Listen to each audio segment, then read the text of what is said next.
Magandang umaga po sa ating lahat. And for this morning, itutuloy po natin yung atin pong discussion about watchfulness. No? Nabanggit nga ni Pastor kanina that we are living our lives just waiting for the return of the Lord Jesus Christ. No? Our lives, our Christian lives are lived in light of His return. And isa sa mga duty, isa sa mga tungkulin natin habang tayo'y nag-aantay is to be watching. We ought to be watching, for we know not when that hour will come. And sa atin pong pag-aaral, ginagamit po natin bilang ating main textbook yung aklat ni Brian Hedges, Watchfulness, Recovering a Lost Spiritual Discipline. And nakita na po natin what it is. We have defined it. And we have also seen the reasons why we need to be watchful, why is it important, and we have also started to deal with how we are to cultivate watchfulness. Kung inyo pong maalala, last Sunday, we have seen that part of our watching is to labor to know our own hearts. We must labor to know our own hearts. And also, we must guard the gates of our soul or the gates of our heart or our senses kung saan pumapasok ang temptation.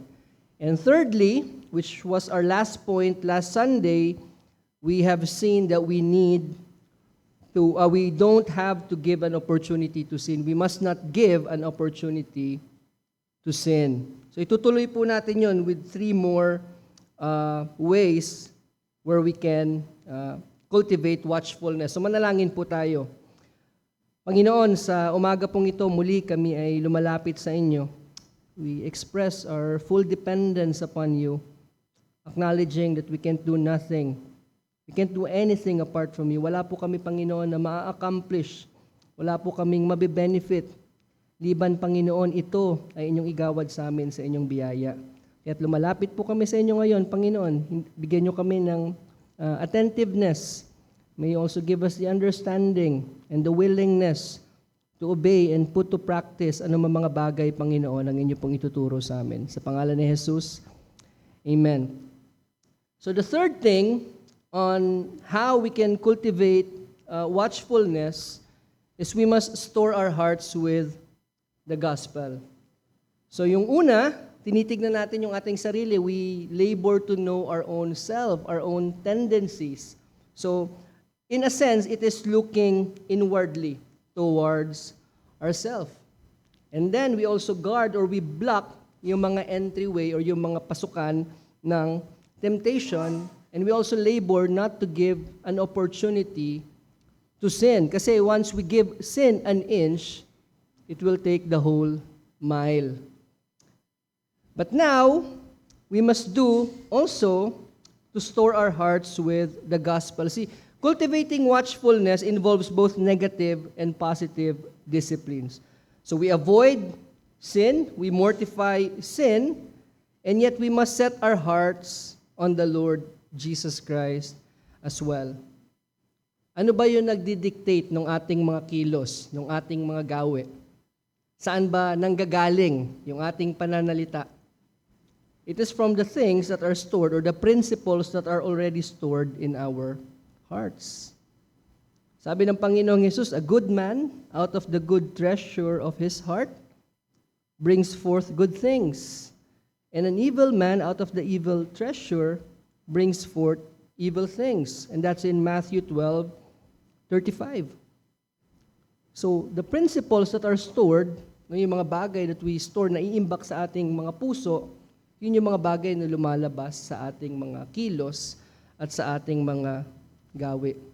Now, we may for some time maybe try to hide in our hypocrisy, but then lalabas at lalabas kung ano talaga yung nasa ating loob. Ano ba yung sinabi ng Psalm 119 verse 11? No? Your word have I hidden in my heart that I might not sin against thee. Or His word, sabi nung psalmist, itinago niya sa kanyang puso as if hiding a treasure, concealing a treasure, for what reason? That I might not sin against you or against God, that we might not sin against God. So the best preventive measure para hindi tayo magkasala is not just merely thinking about the consequences and trying to avoid it. It's not just simply trying to stay out of trouble or just trying to preserve relationships, although those are important things na kailangan din natin i-consider bago tayo gumawa ng isang aksyon na makasalanan. But it is by loading our hearts, our consciences with God's Word. It is by filling our hearts, it is by storing God's Word in our hearts that will help prevent us from sinning. Meron nga nagsabi, either this book, the Bible, will keep you from sin, or sin will keep you from this book. And it's not just looking at the Bible, so you can have the Bible at home, maaaring lahat ng klaseng study Bible, nandoon sa bahay mo, in display doon sa bookshelf mo, but it doesn't stop you from what? Being mean with your words. Kahit nakikita mo yung Bible, so it's not that. It's actually storing up the words of God in our hearts. See, in the history of warfare, marami pong mga digmaan ang napanalo by blocking or depleting the supplies of the enemy. Now, one such battle was the siege of Alesia, na kung saan si Caesar with his Roman forces, they blocked yung hilltop fortress ng Alesia by building 2 walls of fortification. So they blocked yung mga tao sa loob from coming out, and the other one was facing outward para pigilan yung mga reinforcements. So walang pwedeng tumulong galing sa labas, wala ring pwedeng lumabas galing sa loob without facing the forces of Caesar. So what was the result? The supplies were depleted, and troops were not able to rescue them, so natalo. Nung naubos na yung supply, they succumbed due to their weakness and their famine, and then natapos na yung Gallic resistance. This was the Gauls who tried to resist yung Roman Empire. So naubos na, na-deplete na sila from the inside. Once their supplies were lost, naubos na, maybe food, water, or maybe yung kanilang mga weapons, ano man yun, yung kanilang lakas, the battle was already decided. The Roman army has won. And it will be with our spiritual battle against sin.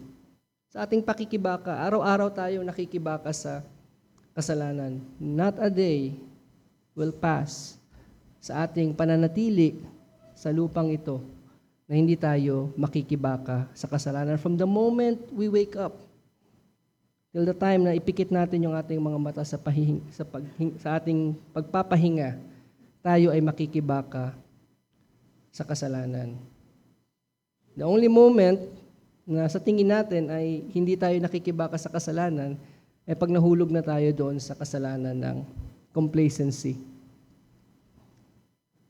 We can only last in this battle as long as our supplies last. Hanggat meron tayong supply sa ating mga puso. Listen to John Owen. We have quoted John Owen so much, but let's listen to him more. Sabi niya, be sure to lay provision in store against the approaching of any temptation.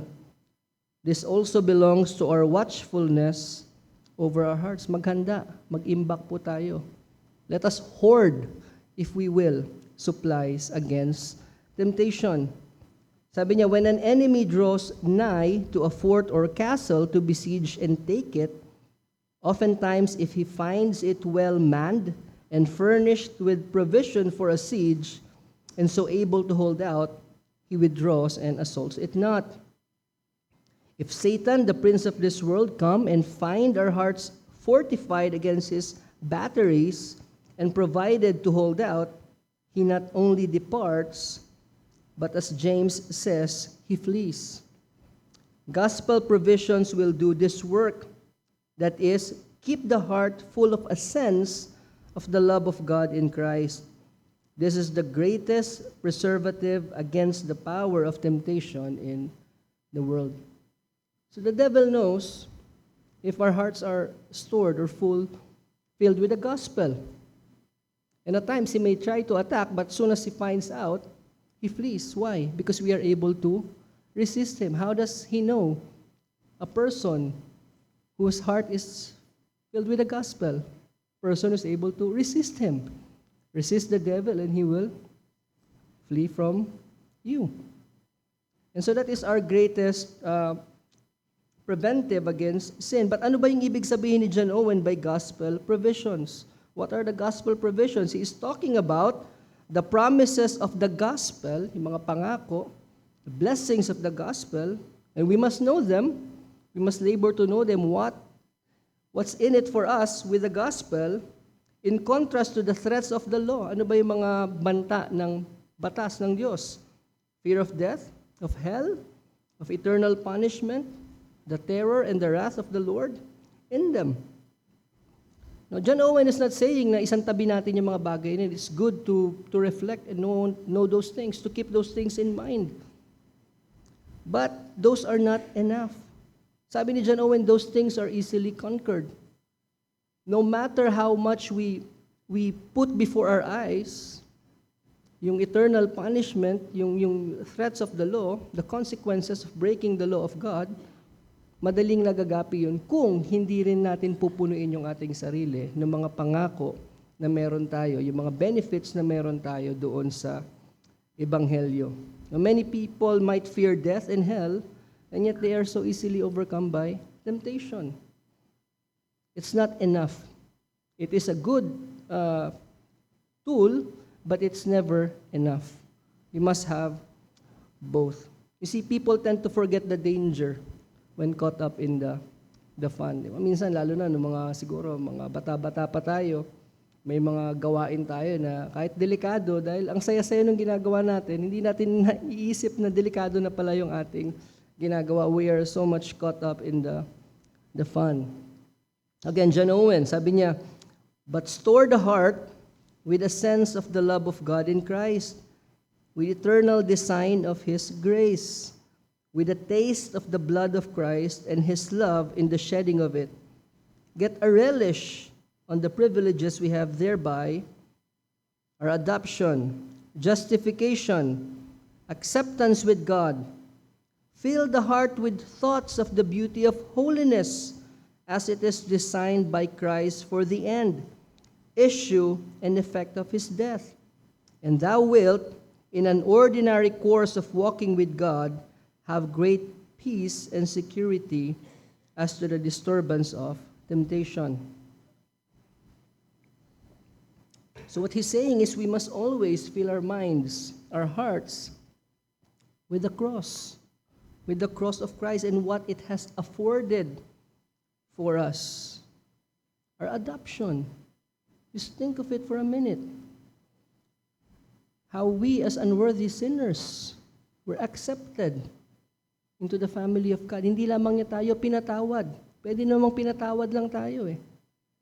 But no, He has taken rebels, sinners, to Himself and made us part of His family. We are now joint heirs with Christ. Our justification, that when the records will be opened, not a single lie, not a single slander, not a single lustful thought will be there on our record. Why? Because Christ has paid it all.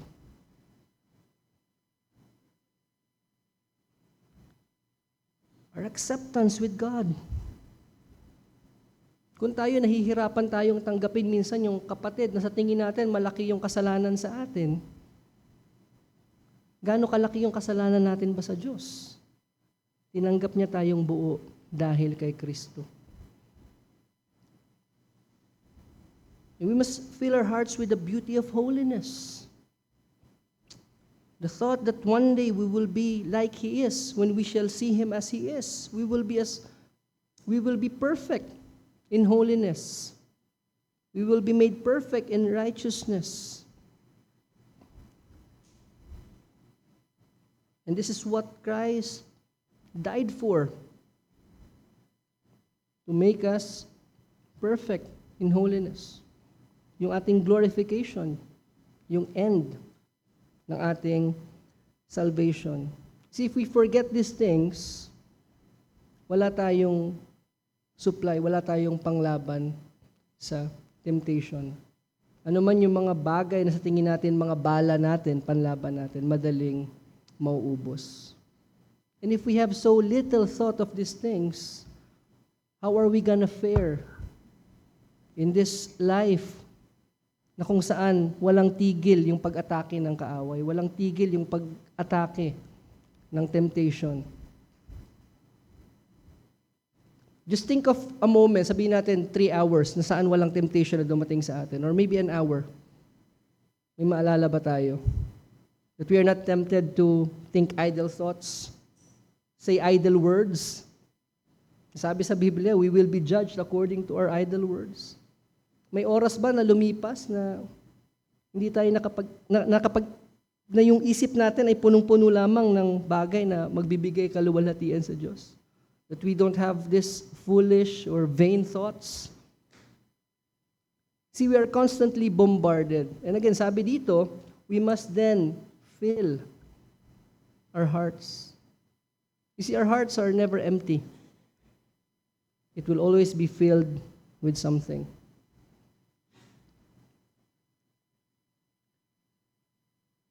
A watchful heart is not preoccupied with itself, but with Christ and the beauty of the gospel. Ito isang bagay din na iiwasan natin. We must not be preoccupied with ourselves.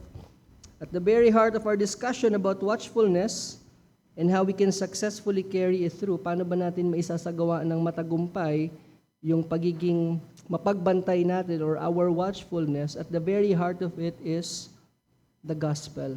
It is gospel-centered. See, we can practice watchfulness all we want. We can watch out for the things we say, the thoughts that we think.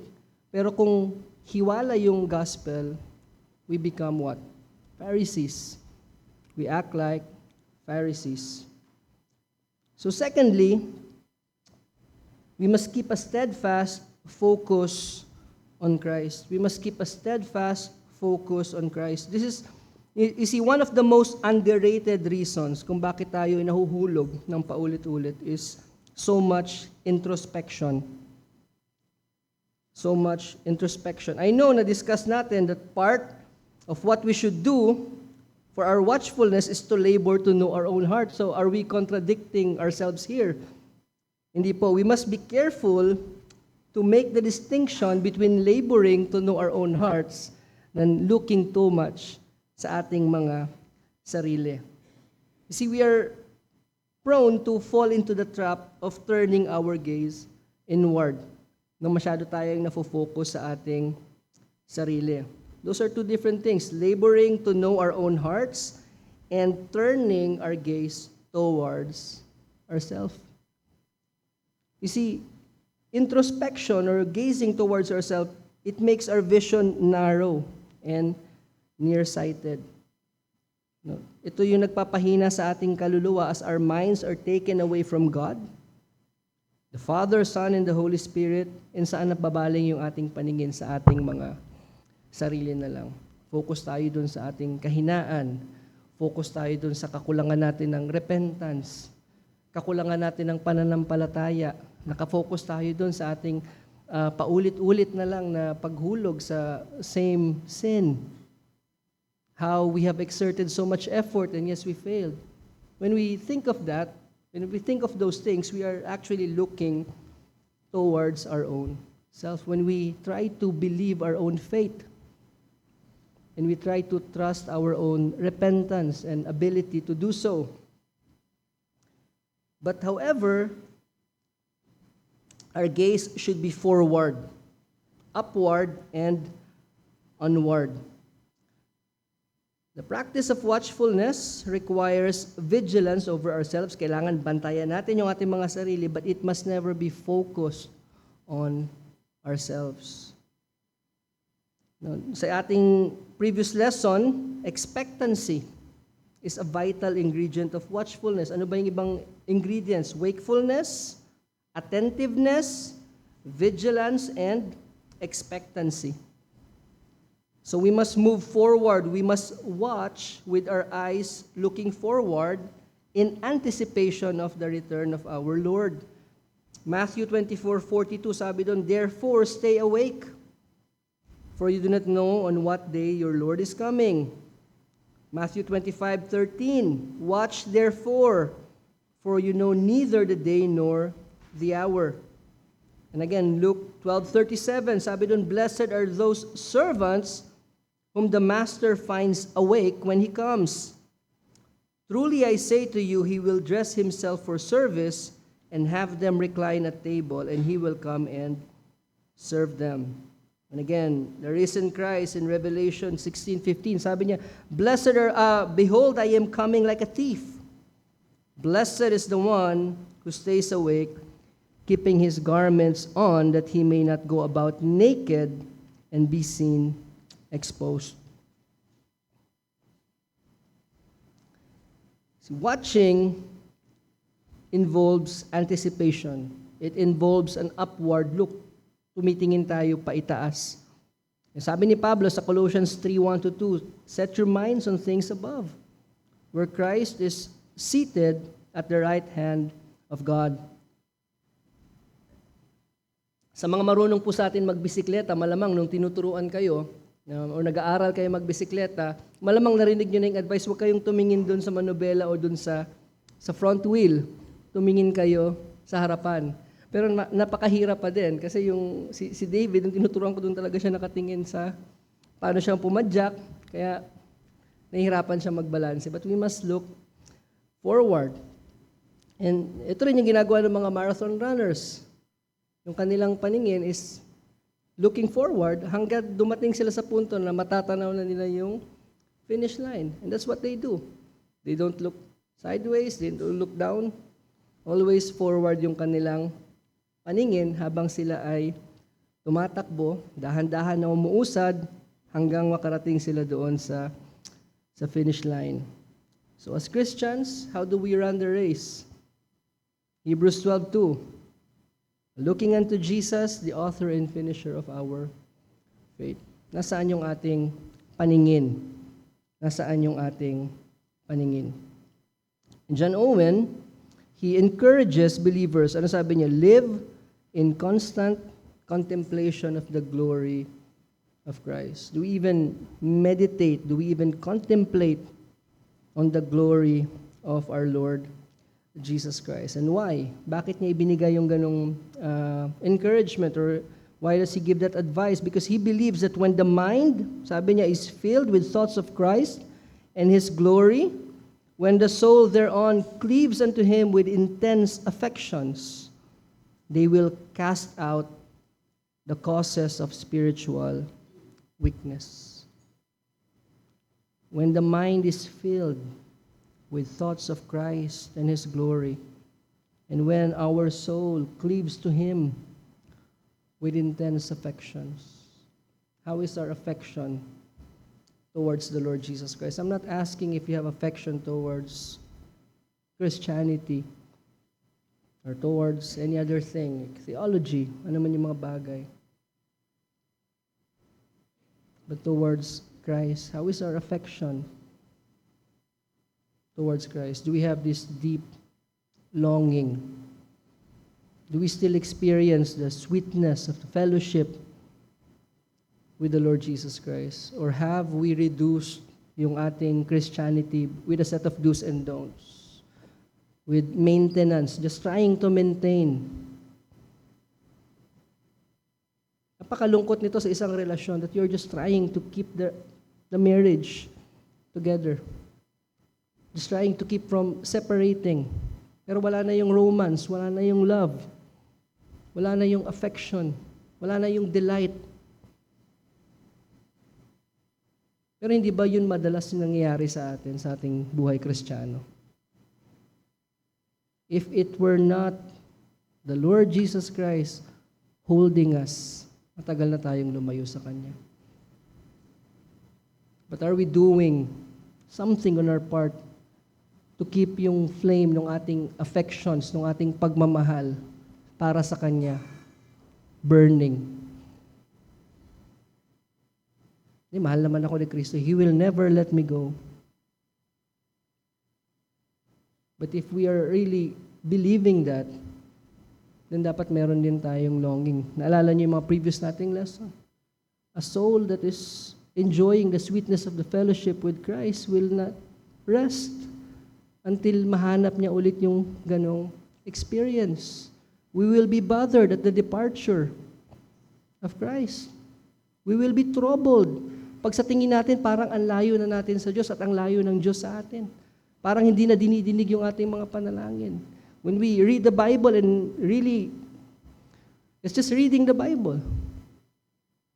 It will trouble us. It will pain us. Sabi niya dito, the soul that cleaves unto Him with intense affections, they will cast out the causes of spiritual weakness. And as I was contemplating on this, it dawned to me how Christless Christianity has been in many circles, including our circle. And I'm not saying as if I'm exempted.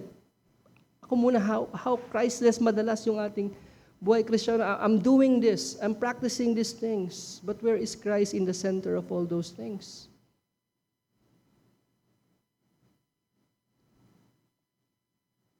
The reason that the spirituality of many Christians fail is because Christ has been removed from His rightful place as the main pursuit, as the highest thought, as the chief object of the believer's affection, as the end goal of all striving. As Paul, ano ba sabi ni Pablo? Indeed, I count everything as loss because of the surpassing worth of knowing what? Of knowing Christ Jesus, my Lord. In all our pursuit of theological studies, Christ must be the main pursuit. It is Christ we are pursuing. Ano sabi ni Pablo? For His sake, I have suffered the loss of all things and count them as rubbish in order that I may gain Christ. You see what a great contrast on how many Christians today practice Christianity. Christ has been replaced with idols. Christians no longer pursue Christ, but many other things with Christ in it attached, but not Christ Himself. And the reason many fail in watchfulness is because Christ has been neglected. Nawala na yung paningin kay Kristo. Christ, if anything, is just an ornament sa ating Christianity. He's not the highest thought. He's not the greatest desire.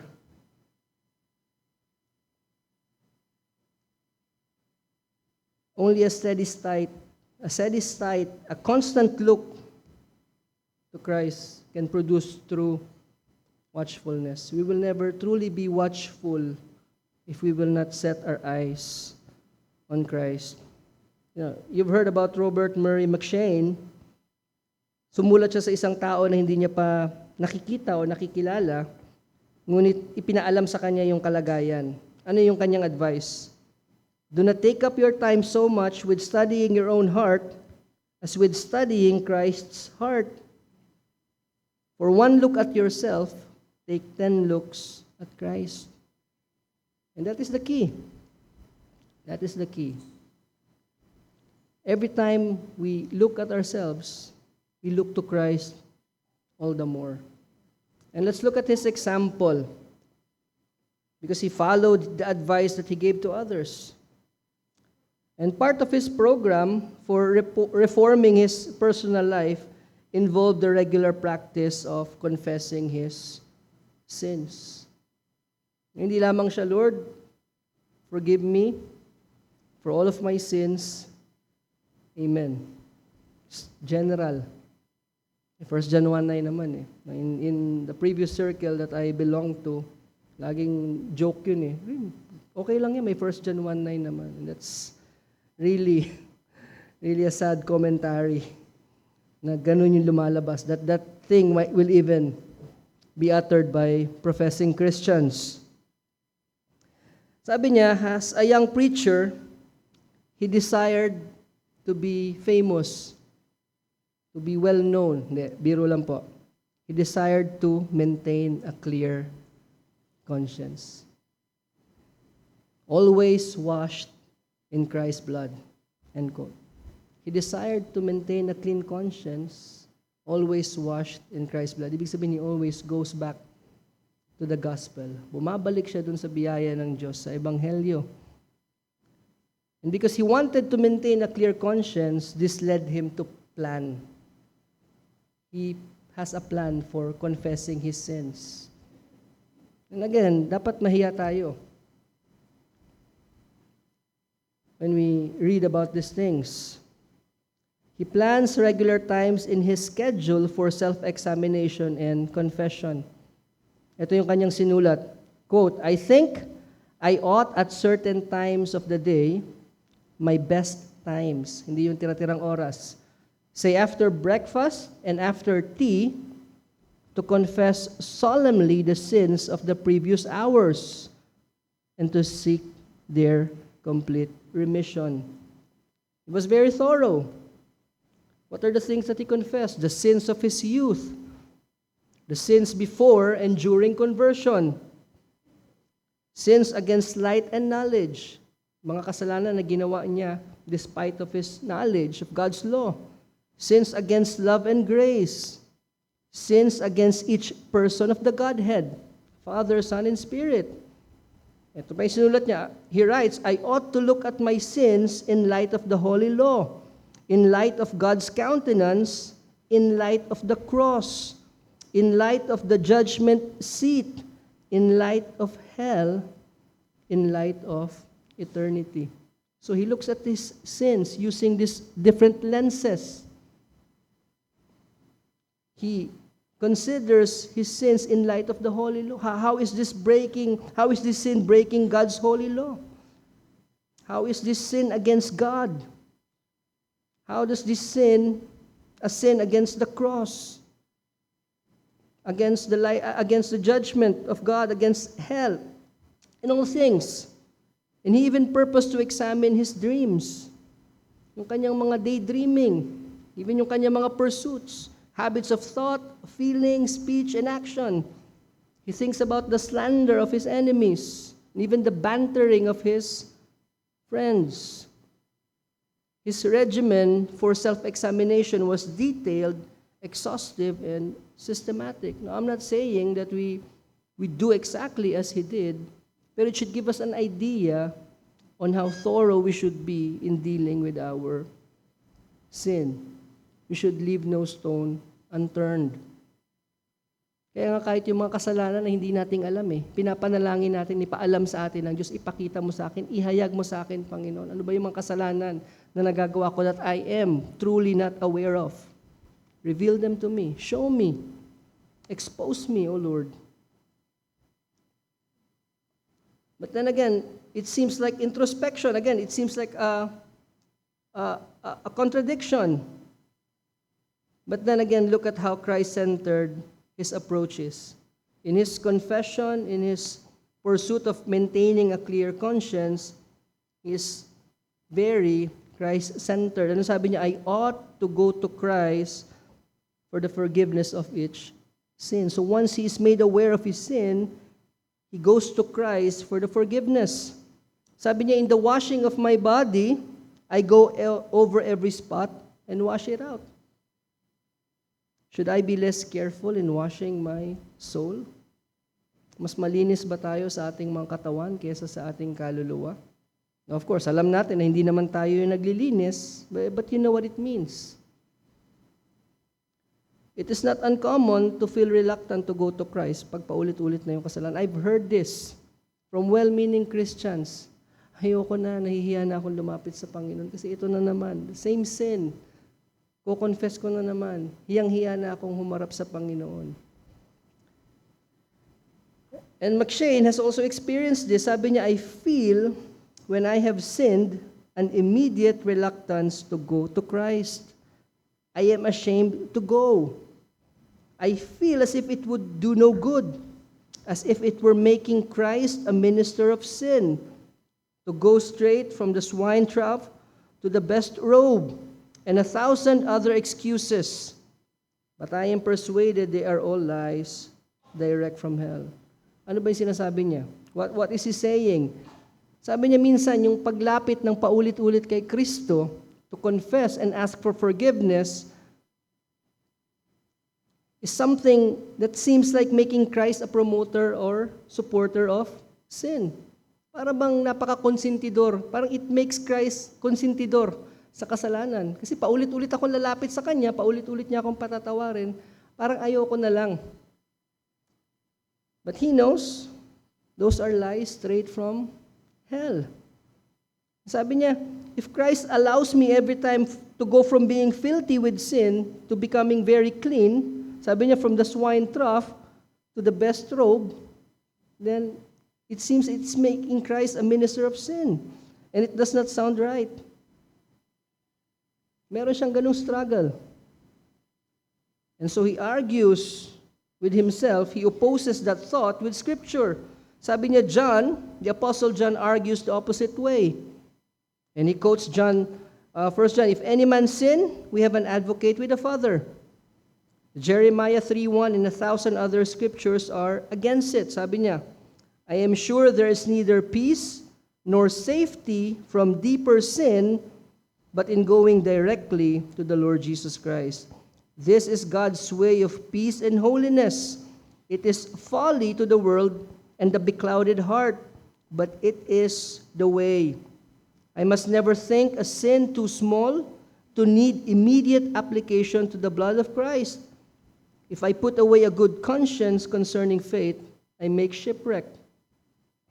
I must never think my sins too great, too aggravated, too presumptuous, as when done on my knees or in preaching or by a dying bed or during a dangerous illness to hinder me from fleeing to Christ. The weight of my sins should act like the weight of a clock. The heavier it is, it makes it go the faster. I must not only wash in Christ's blood, but clothe me in Christ's obedience.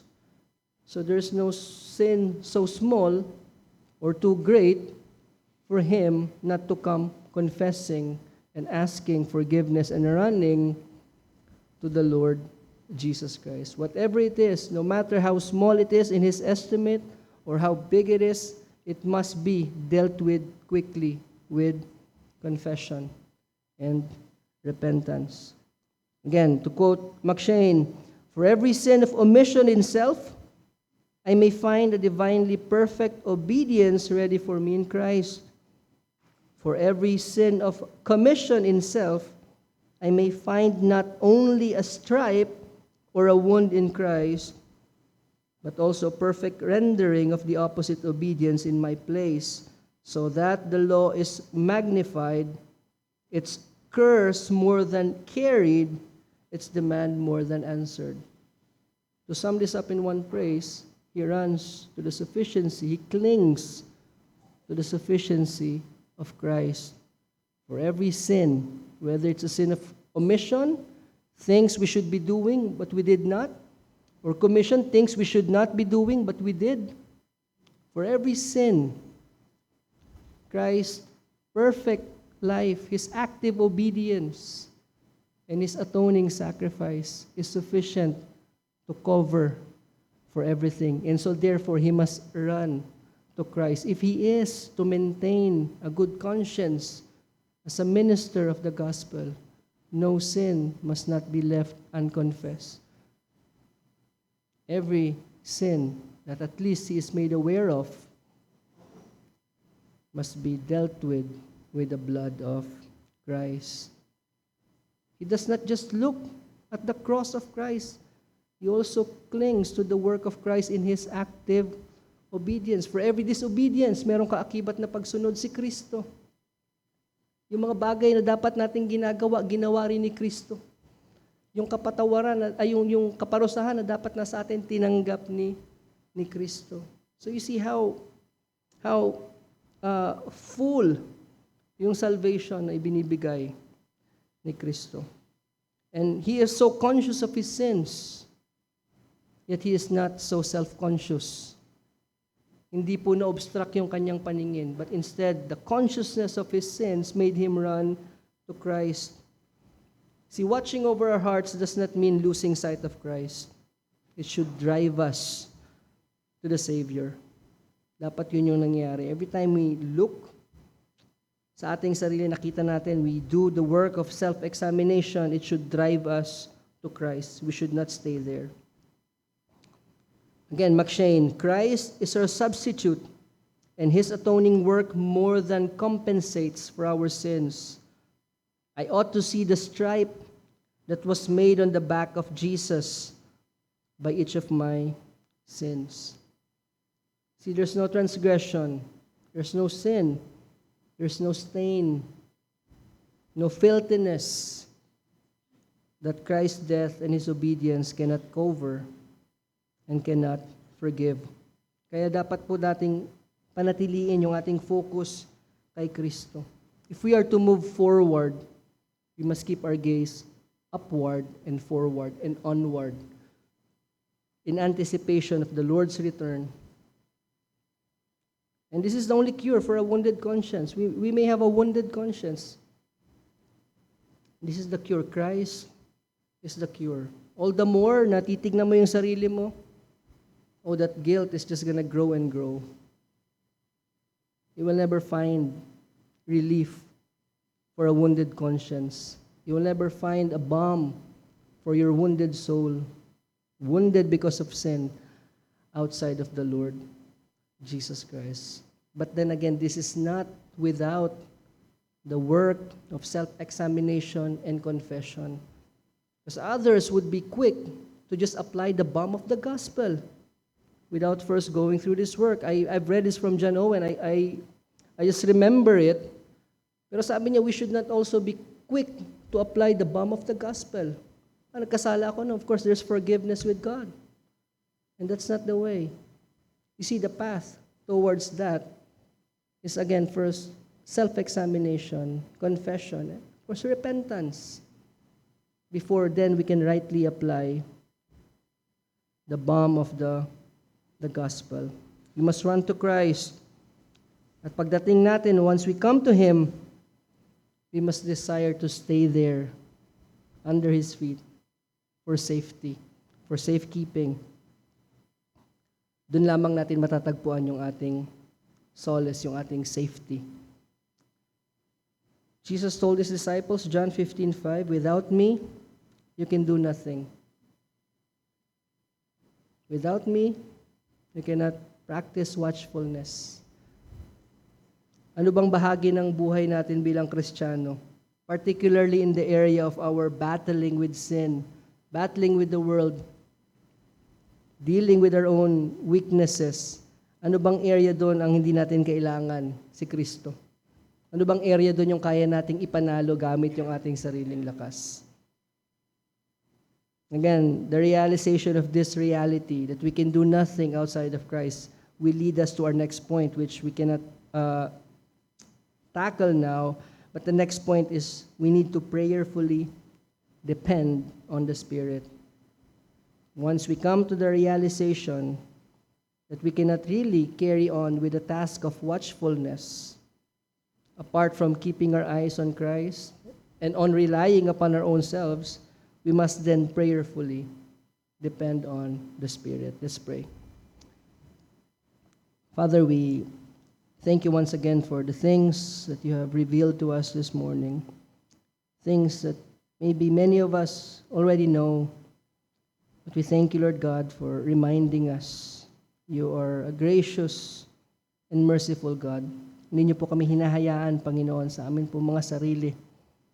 You always teach and remind us kung kami man, Panginoon, ay nakakalimot.